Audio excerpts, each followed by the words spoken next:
Do we call it a mock draft because it's fake? Or because no matter who you pick, you're gonna be mocked?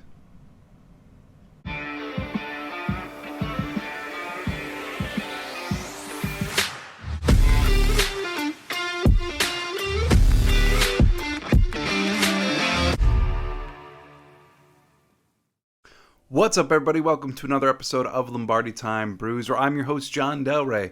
Yes, today we are exactly 1 month from the 2023 NFL Draft. And it just so happens to be a Monday, so I thought we would do our own mock draft Monday. So I'm going to talk about the picks that I made for the Packers from the beginning of the draft up through round 5. Once you get to round 6, round 7, even really round 5, 4. It's once you get to those day 3 picks, it all just becomes such lottery tickets. There's so much movement. It's more just looking at draft picks or draft prospects, I should say. So I decided to go rounds 1 through 5. Now, the other thing that I did put on this draft is I used PFF's mock draft simulator. Later this week, I'm going to use another simulator, and that's kind of my idea, is to spread around the mock drafts amongst the simulators, see where this kind of goes. I will say, doing today's draft on PFF, some were unexpected, and we'll of course dive into all of that in the 6 selections that I made for the Green Bay Packers. Before we dive in completely, though, just a couple new tidbits. One, welcome to all the new subscribers. I always like to say welcome when we get this large surge of subscribers, and we have had that again recently, so thank you, welcome. Very, very proud to be a small part of your Packers coverage. Other tidbits of news. Adrian Amos, I mentioned on Friday that he was taking a visit with Baltimore. I have not seen him actually working on a deal with Baltimore at all. Would I still be surprised if he's back in Green Bay? Yeah, I would, just given how things have gone to this point. But the fact that he apparently left Baltimore without a deal is also telling. So, of course, the door is still open for an Adrian Amos return. One other piece of news just happening just like 5 minutes before I decided to start recording here. The NFL annual meetings are going on. I've talked in regards to the Aaron Rodgers trade that this is going to be a very big couple of days for both the Packers and Jets because, hey, look, they're all there. LaFleur, Saleh, Gutekunst, Douglas, they're all there. They're all together. They can get in the same room if they want, crack open a case of beer, and get this thing settled. So we'll see. I don't know as if news is going to break, any day now, but I do think that this meeting and these couple days are a very big step forward to actually getting this deal done. Jets GM Joe Douglas did talk about how there have been some very productive conversations as of recent with the Packers. They're just not where they need to be yet. How convenient. Now, on the flip side of the coin, Brian Gutekunst is going to talk later this afternoon. I'll probably cover that a little bit on Twitter. But ultimately, I don't expect Gutekunst to exactly say much. He's probably going to say something in the same refrain, that they are holding their ground, that talks have been productive, but we're just not there yet with the Jets, and no one seems to be worried. No one seems to have this tremendous sense of urgency. Saleh, in his interview this morning, was talking about how... Well, I'm going to rephrase that. He basically was talking as though Aaron Rodgers is his quarterback. So, look, it's going to happen. It's just they need to each give a little and take a little bit more. All right. So, hey, one thing that I've been thinking that I haven't seen a clear answer on before I dive into these picks is Mason Crosby. Right? Brian Gutekunst, right after the season, certainly made it sound like the Packers were intending on bringing Crosby back, and Crosby certainly made it sound like he was going to keep playing. So I would think that in amongst all of these re-signings, that this would be one of the easier re-signings to do for the Packers, and yet here we are, nearing the end of March, 1 month away from the draft, and no deal between the Packers and Mason Crosby. So, I don't know if it's a money concern, given that the Packers have none, and Mason Crosby wants some.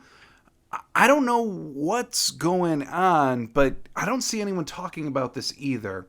So, it's just a thought that's been popping into my head over the last few days, last week, of why isn't this deal done yet? Are we really going to see a new kicker for the Packers in spite of Brian Gutekunst pretty much saying that he was going to be back? Just something to think about. All right, let's dive into these draft picks. Now, obviously, I am not going to call out every single of the 169 draft picks that lead up to the Packers' final choice in round 5.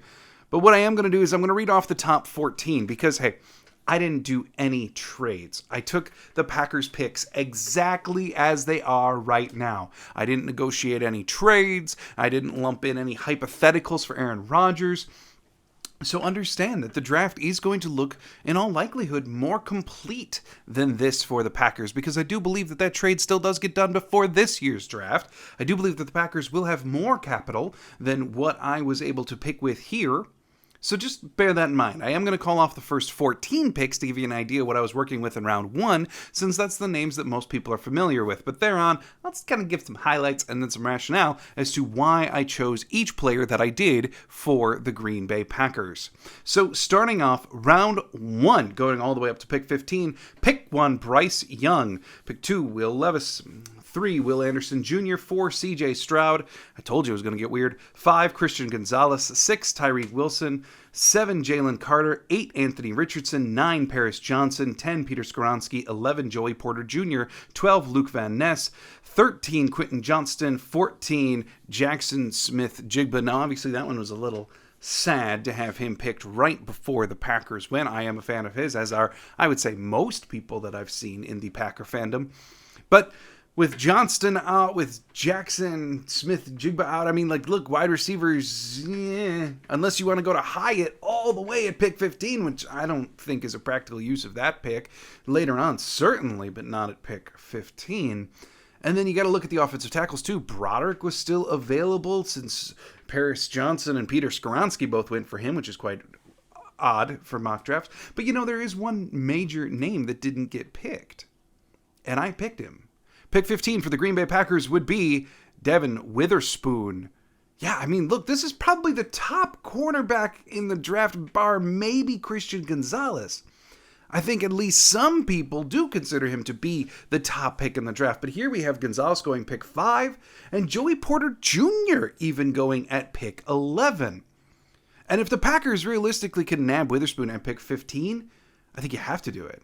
I mean, look at the Packers' defensive back area, right? We've learned through the combine, through RAS scores, through all the testing, that this is actually an incredibly weak safety class coming out this year. Sure, you've got Brian Branch, you've got, Battle, you've got some, but they don't meet a lot of the metrics that the Packers are searching for. And in the case of Brian Branch, you have to wonder, is he versatile enough to really play the full-on safety role in the NFL? So there's a lot of questions about safety. One thing that just the Packers seem to be just circling the drain about is Rasul Douglas potentially switching to safety to help fill in that gap. And then maybe you sign back Amos, maybe whatever. But I think if Witherspoon is there, you take him. Now, you got to ask the question, right? Witherspoon, who's his NFL comp? Well, the one that I saw most prevalent? Jair. Yeah, I think, take another Jair. Do it. Absolutely, unequivocally. And why is he comped, to be a Jair clone? And quite frankly, a lot of it's due to his competitiveness. The man is a nuisance in all of the best possible ways. He's sticky. He's aggressive. If anything, per some of his scouting reports, one of the big knocks on him is that he may get too many penalties in the NFL because he's just too darn handsy. But he's ultra aggressive. He tackles incredibly well. Not necessarily with the most technique, but again, it kind of reminds me of one play of Jair's rookie year. Remember where he kind of blew up through a screen? And the Packers had difficulty defending screens like 5 years before that, and all of a sudden this rookie Jair came in and blows one up all on his own. I mean, Witherspoon has the ability to do that while being a nuisance to wide receivers. His coverage passer rating was 25.3 this year, top in the country. He also is top 5 in completion percentage, forced incompletions, and yards allowed per coverage snap. And to go back to it, if you go back and watch him, he's just annoying, which would pair remarkably well with Jair Alexander. And so if whenever Stokes comes back from his injury, but if you can have a trio of Jair, Stokes, and Witherspoon with Rasul switching to safety, and then at depth at corner, you still have Keyshawn Nixon, suddenly cornerback is one of the strengths of your team, Whereas right now, that entire defensive back area has some really, really large questions for the Packers. So Witherspoon is your round 1 pick. Zooming ahead, pick 45 in round 2. Look, there's some notables gone by this point, of course, right? Michael Mayer, the tight end, is gone. Dalton Kincaid, the other super popular round 1 pick at tight end for the Packers, he's gone. If you're looking for an interior defensive lineman, Mazi Smith, he's gone by this point. Oh, you want an edge? Will McDonald's gone, who just had a visit with Green Bay. The edge from Northwestern, Adebawara, he was gone. So you got to look at this, right? Now, who is left on the board? Who do I have to choose from? And ultimately, at the tight end position, you got Sam Laporta. You got, Darnell Washington. There's others there. Luke Musgrave was available. At wide receiver, there's Hyatt. He's there. He's available. But at the same time, so was Rashee Rice, A.T. Perry, Cedric Dillman, Michael Wilson. A list of wide receivers, all could fill in voids for the Packers, but Hyatt, we know the Packers are high on. And then defensively, it's getting kind of tougher already here in round 2. Foskey's still available at the edge. Benton was available for interior defensive line. But ultimately, at the end of the day, there was one pick that just made too much sense for a player that is too irreplaceable that I just don't think you're going to be able to get for the same quality later on in the draft, and that is tight end from Georgia, Darnell Washington. Now, I know this pick is polarizing. Some people don't want anything to do with Washington. Others believe that he is decreed from on high that he will be a Green Bay Packer. That he's little big dog to Mercedes Lewis, who's likely to move on. And look, I don't entirely disagree. You're basically trotting out a 6th offensive lineman with this gigantic 270-pound tight end, who certainly can move bodies on the offensive line. But where Washington kind of has his downfall as a complete tight end is as a receiver. Now, he did average very good yards per catch. He did show good hands. But the questions come in when he has to run routes, when he has to do more advanced and refined things as a receiver. There it gets very questionable. He relies on his athleticism. The one play from the combine where everyone lost their minds about, where he leaped up and caught the ball and just kind of plucked it down with one hand. I mean, right before that catch happened to be a very blurry route. So that's kind of the encapsulation of Washington as a receiver. However, for the Green Bay Packers, look at your tight end room. Right now you have Josiah DeGuara, you have Tyler Davis, and that's it. So, if you can get your Mercedes Lewis replacement, you can do it at a cheaper cost. You could do it 17 years younger, and you know that Lewis serves a pretty vital role in the offense. I know this isn't the flashiest pick. I know it's not a receiver for love. But it's one that's going to help the offense maybe just as much. Assuming Lewis moves on, now you've got his replacement. And it is an important role in LaFleur's offense, and protecting Love is arguably just as important as getting him guys to throw the ball too. So, round 2 pick, Darnell Washington. Now, round 3, not going to lie to you, this is probably the pick that I struggled with the most, just because we're at the point in the draft now where things are really beginning to kind of parse themselves out. A lot of the names that you may quickly recognize, a lot of the names that fit every single Packer threshold are gone. So now it's about which exceptions are you willing to make, which needs are you willing to prioritize, and which thresholds are you willing to toss out the window for a player that you may really want. So let's take a look at who was on the board for round 3. Many of the wide receivers that were available, they're just not anymore. Tillman and Rice both were picked within the last 10 picks before I go. Defense, it was really hard to find a player at all that fit the necessary thresholds for the Packers and still had any type of value at all. Were there some later in the draft? Sure, but they're projects. So they meet the athletic thresholds, but they're not going to contribute right now. And even though round 3 is cursed for the Green Bay Packers, you'd like to think this year, with so many holes on the roster, they're still going to find someone who can capably contribute, or at least develop into that at a quicker pace than, let's say, a round 6 athletic project, right? So I'm unable to pick here a lot of different spots because a lot of the guys are gone. So, edge, gone. D-line, gone. Where does that leave us? Where's a need? Where's something important? Again, you might not like it. Offensive line. Yeah, tackle from the University of Alabama, Tyler Steen. Look, he's 22 years old. He accelerates to the second level incredibly well. But at tackle, and this is one of the guys, let's back up a little bit. This is one of the guys who did better than most at the Senior Bowl. He's very well experienced. Last year he was at Alabama, and at the Senior Bowl, he exemplified the fact that he actually could switch into guard if NFL teams asked him to. What do the Packers value? A whole lot of versatility. What else do they value specifically at offensive tackle? A whole lot of athleticism. And he has it. He's got a RAS score of 9.44 at offensive tackle. He's 6'5", 325 pounds. Like I said, he's got that flexibility to potentially move inside.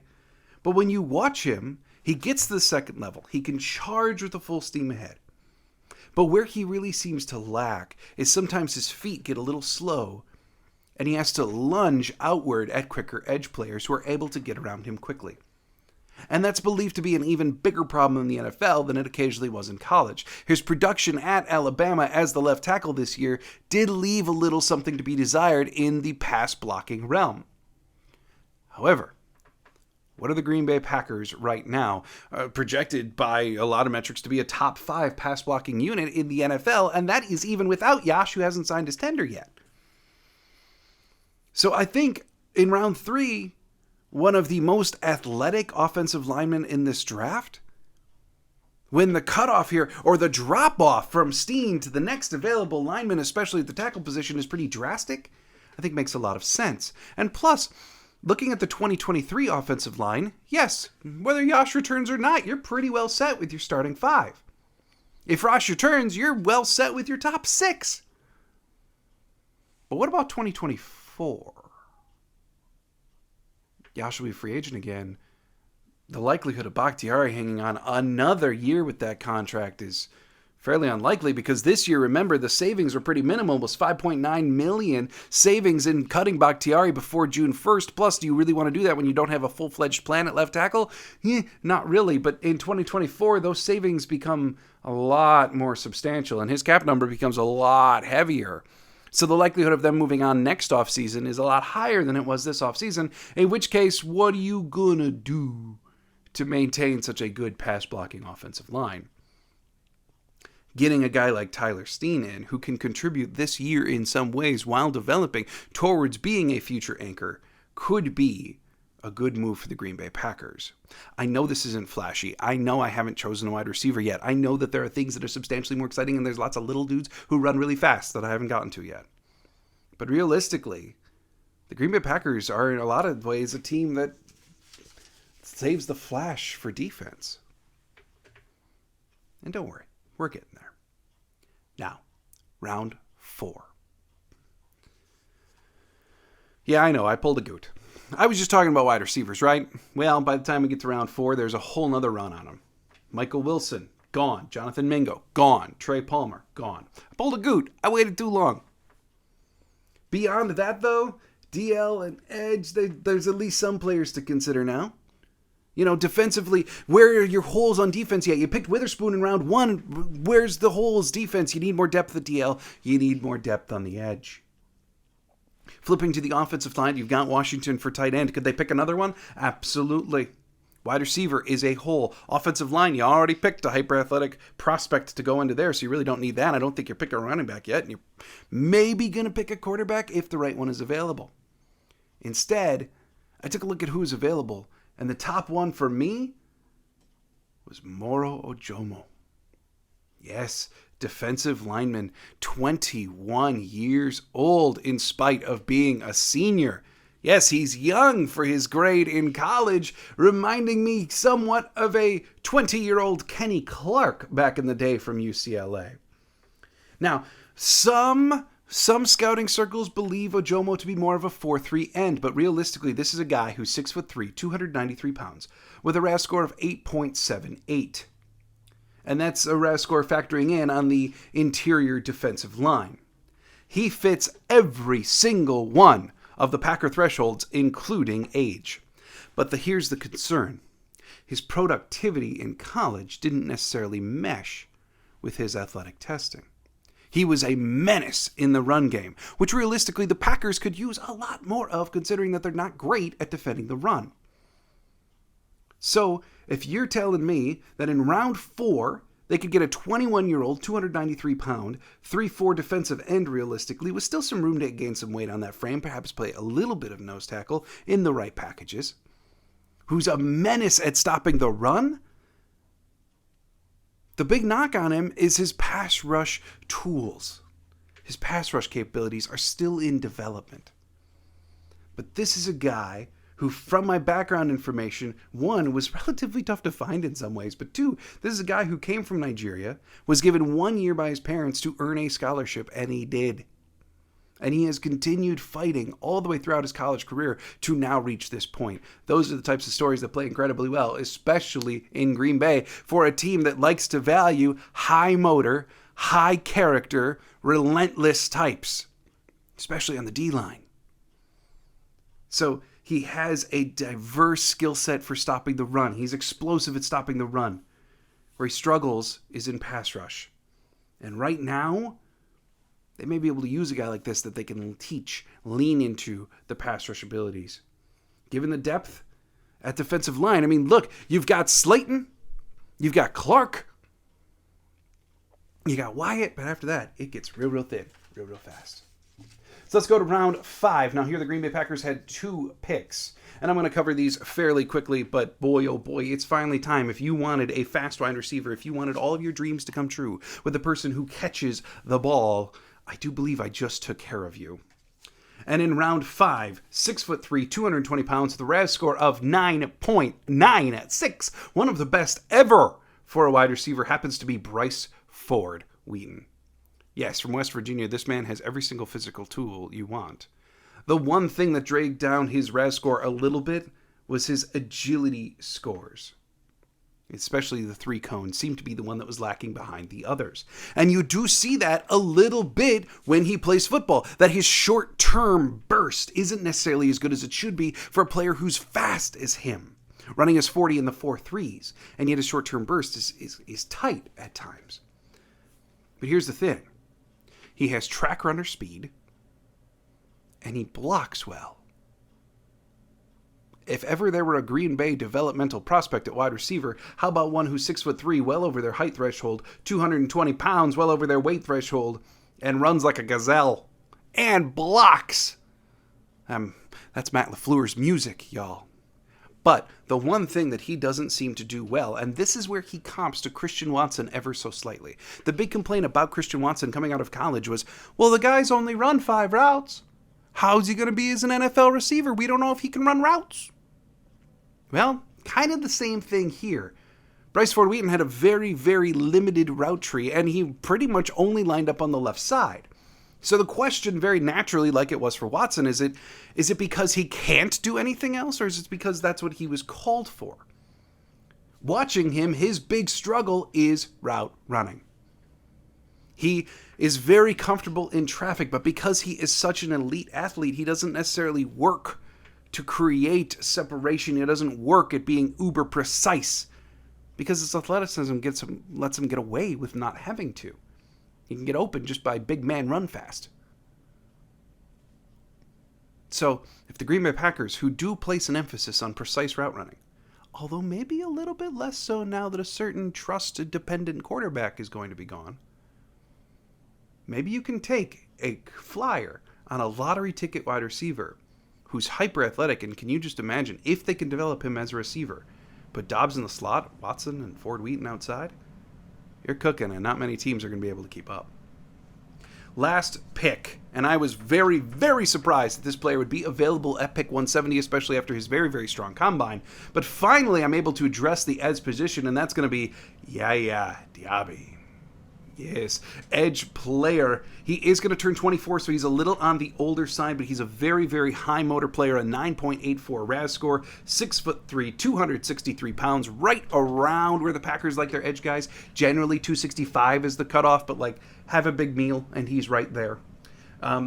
He's got some question marks. He has a very, very high motor. He's very athletic. He's got some nice skills for rushing the passer, but they want them to be more diversified. More skills. Less athleticism, more skills. And plus that, he's going to undergo a position change to be a 3-4 edge in the NFL, so coverage is a major question mark. He's never had to do it before. But for a hyper-athletic edge, who a lot of people are mocking around for, if you can nab him at pick 170 and put him in the edge rotation with what will be Rashawn Gary, Preston Smith, Kingsley Enagbare, Justin Hollins, and I think you're going to be cooking there. So was this the absolutely unequivocally perfect draft? No, probably not. I did do the best with what I had, which is kind of like what you do as an NFL GM. Was it perfect? No, I would have loved to have chosen a playmaker a little earlier.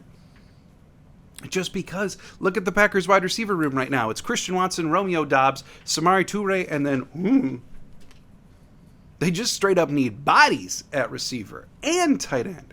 So I was happy that I was able to get Washington, even if he's not perfect. He is a perfect Lewis fill-in. He's just not a complete tight end. Very happy with that. Happy to contribute to the offensive line. Very happy with the moral pick in round 4 to help out the defensive line. I like him as a prospect a lot, and I think probably more so than most. But the thing that really made the draft is Witherspoon in round 1. If you can nab up potentially corner 1, maybe corner 2 at pick 15, you do it all day. And then you send your check, your contribution, your sacrifice to the football gods, and you call it a day. Thanks so much for checking out this mock draft. I will be back later on in the week. Like I said, Pro Football Networks, I'm going to be utilizing their system soon to conduct a mock draft, as well as continuing to profile other prospects in the draft as we continue to look at more and more prospects, dive farther into the draft that we are now 1 month away from. So, as always, thank you for joining me here on Lombardi Time Brews. I hope you're having an absolutely wonderful Monday. And as always, go Pack Go.